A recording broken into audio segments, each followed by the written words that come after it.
Hey everyone! Welcome back to the Chill English Channel podcast. I'm Sophia, and I'm so glad you're here with us today. We hope you're having a great day, wherever you're listening from. And I'm Jake. Thanks for joining us again.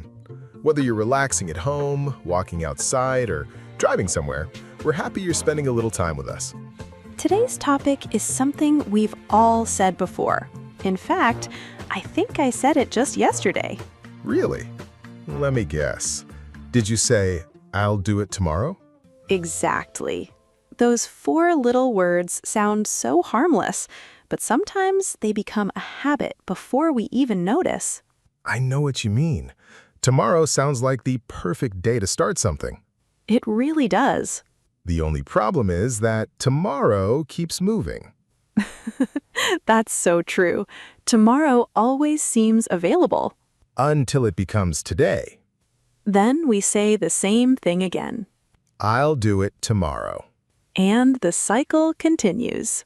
I think everyone listening has experienced this. Definitely. It doesn't matter if it's exercising, studying, cleaning, or answering emails. Somehow we convince ourselves that our future selves will have more energy. Or more motivation.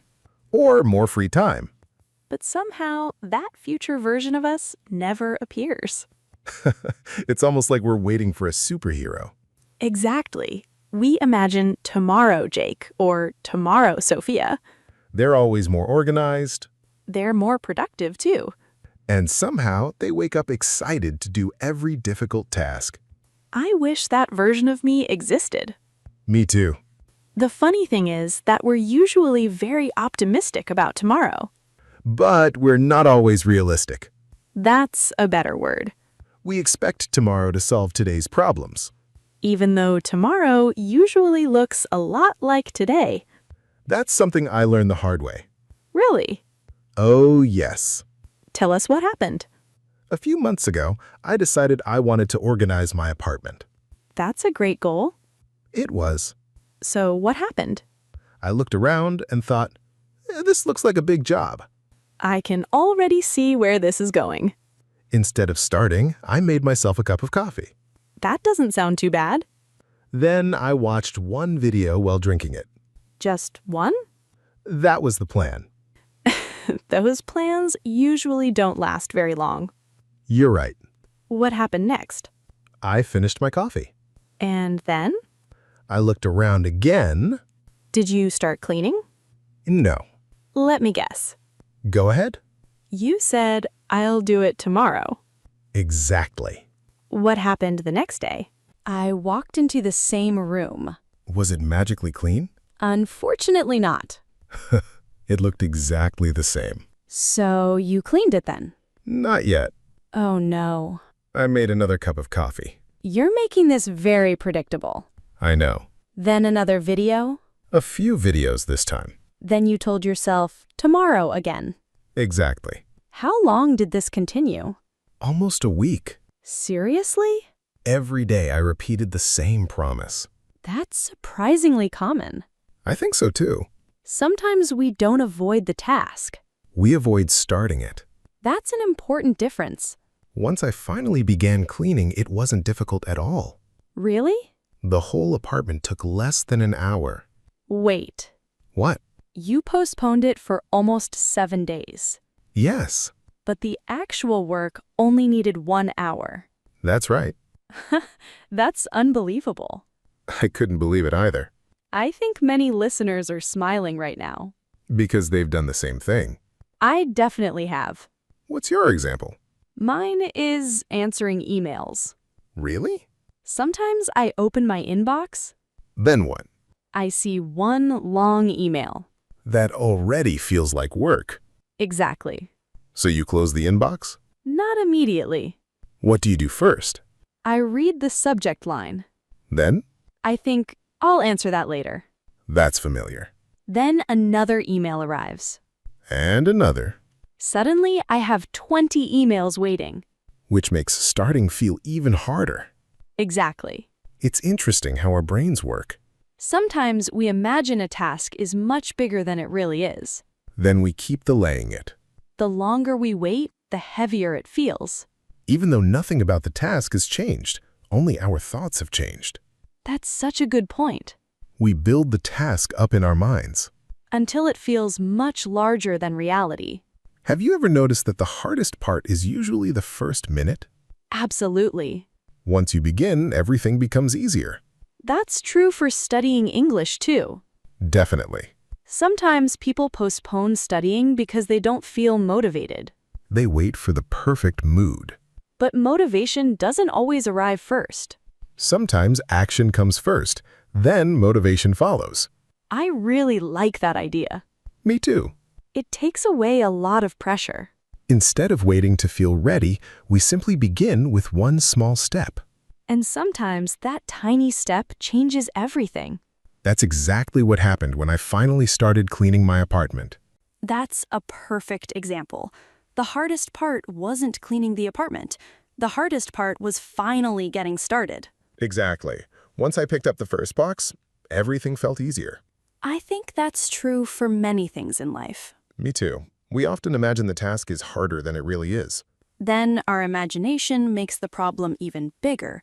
Before long, we're avoiding something that might only take 20 minutes. Have you ever noticed that we rarely postpone fun activities? That's a very good point. No one says, "I'll watch my favorite movie tomorrow." Or, I'll eat this delicious pizza next week. Exactly. We usually do enjoyable things right away, but difficult tasks somehow become tomorrow's problem. Why do you think that happens? I think part of the reason is emotion. What do you mean? Sometimes a task makes us feel uncomfortable. Because it looks difficult? Or boring. Or stressful? Exactly. Instead of dealing with that feeling, we escape it. We choose something easier instead. Something that gives us an instant reward. Like checking social media, Watching videos. playing a game. Or making another cup of coffee. You're really loyal to your coffee breaks. Maybe a little too loyal. At least you're honest. I think honesty helps. Definitely. Once we admit we're procrastinating, we can actually do something about it. That's much better than making excuses. Exactly. Sometimes I catch myself saying, I'm too busy. Are you always too busy? Not really. Then what's happening? Sometimes I'm just avoiding one specific task. I think many people do that. Instead of doing the important job, we do 5 small ones. Suddenly the desk is perfectly organized. The plants are watered, The kitchen is spotless. but the important project is still waiting. That's called productive procrastination. I like that expression, It sounds productive. but it can fool us. Exactly. We stay busy without making real progress. Have you ever done that before? Many times. Tell me one example. I once needed to prepare a presentation. That sounds important. It was. So you started right away? Of course not. I had a feeling. First, I cleaned my desk. That doesn't sound too bad. Then, I organized my computer files. Very productive. Then, I updated 3 apps. Interesting. Then, I answered messages. Let me guess. Go ahead. The presentation was still untouched? Exactly. Looking back, was any of that necessary? Some of it was. But not at that moment. Right. The presentation should have been first. Instead, I filled my day with easy tasks. That made me feel productive. But I wasn't moving toward my real goal. That's an important difference. Being busy isn't the same as being productive. I think everyone should remember that. I agree. Another reason people postpone things is perfection. That's true. Some people wait until everything feels perfect. The perfect time. The perfect mood. The perfect plan. The perfect workspace. The perfect notebook. I've definitely bought notebooks instead of writing in them. I think we've all done that. We tell ourselves we're preparing. When we're actually delaying. That's a difficult habit to notice. It is. Once I spent almost an hour choosing the perfect playlist. For studying? Yes. Did you finally study? Eventually. How long? About 25 minutes. So you spent more time choosing music than studying. When you say it like that, it sounds ridiculous. Sometimes we need to hear it out loud. That's true. Perfection can quietly become another excuse. Because if everything has to be perfect, we'll never begin. Exactly. I once heard a simple saying, What was it? "Done is better than perfect." I really like that. It reminds us that progress matters more than perfection. That's especially true for learning English. Definitely. Many learners wait until they know every grammar rule. Before they start speaking. But that day never comes. Nobody knows everything. Even native speakers make mistakes. That's completely normal. The best way to improve is to use the language. Even if you make a few mistakes. Every conversation teaches you something. Every mistake becomes a lesson.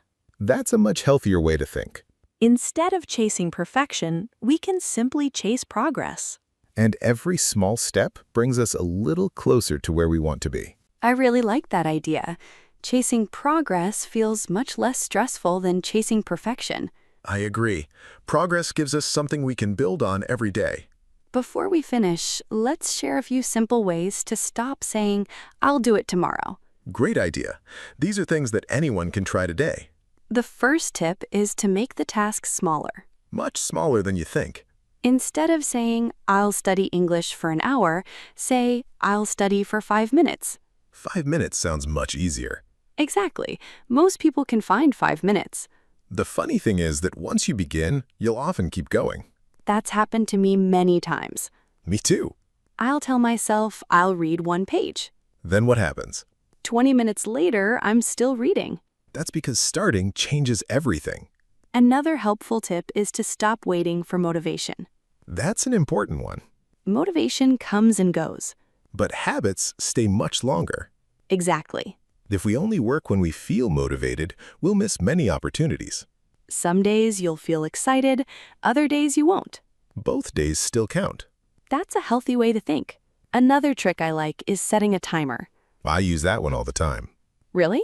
Yes, I'll tell myself I only need to work for 10 minutes. Does it help? Almost every time. Why do you think that is? Because 10 minutes doesn't feel scary. That's true. Once I begin, I usually forget about the timer. The difficult part disappears. Exactly. Another thing that helps me is removing distractions first. What do you usually do? I put my phone across the room. That's a smart idea. If it's beside me, I'll probably pick it up. Even without thinking. Exactly. Our habits are stronger than we realize. That's why changing the environment can be so helpful. We don't always need stronger willpower. Sometimes we just need fewer distractions. I couldn't agree more. I have another question for you. Go ahead. What's one task you've been postponing recently? That's an easy answer. Really? I've been meaning to organize thousands of photos on my computer. Thousands?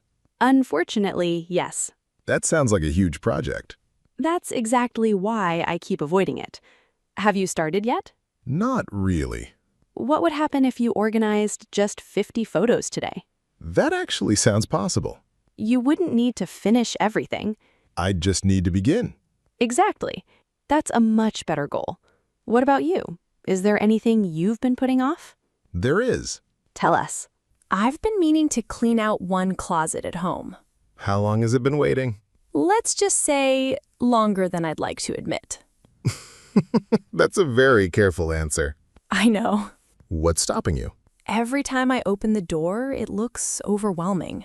But you don't have to clean the whole closet. That's true. You could organize one shelf. Or even one small box. Exactly. I think I'll do that this evening. Not tomorrow. No, not tomorrow. I like hearing that. Me too. It's funny how one small decision can completely change our mindset. Instead of saying, "I'll do it tomorrow," we can ask a different question. Which question? What's one small thing I can do right now? I love that. It feels much more encouraging. And much more realistic. We don't have to finish everything today. We just need to move a little closer. That's how real progress happens. One step at a time. The same idea works for learning English. Absolutely. Don't wait until you have the perfect schedule. Or the perfect textbook. Or the perfect accent. Just start speaking. Listen to one podcast. Learn one new word. Read one short article. Watch one video in English. Those small actions add up over time. One day you'll look back and realize how much you've improved. That's one of the most rewarding feelings. It really is. Before we wrap up, let's leave our listeners with one simple challenge. I like that idea. Think about one thing you've been saying you'll do tomorrow. It could be anything. Maybe it's exercising. Maybe it's studying English. Maybe it's calling a friend. Or finally cleaning that messy drawer. Whatever it is, don't wait for tomorrow. Spend just 5 minutes on it today. 5 minutes is enough to get started. And getting started is usually the hardest part. Once you've taken that first step, the second one feels much easier. Then tomorrow won't be carrying today's unfinished work. We hope today's conversation helped you think differently about procrastination. Remember, everyone puts things off sometimes. The goal isn't to become perfect. The goal is to keep moving forward even if the steps are small. Thanks so much for spending part of your day with us. We always appreciate you choosing the Chill English podcast. Keep practicing your English, keep believing in yourself, and remember that progress begins with one small action. Take care. Have a wonderful day, stop waiting for the perfect tomorrow, and we'll see you again very soon. Bye, everyone.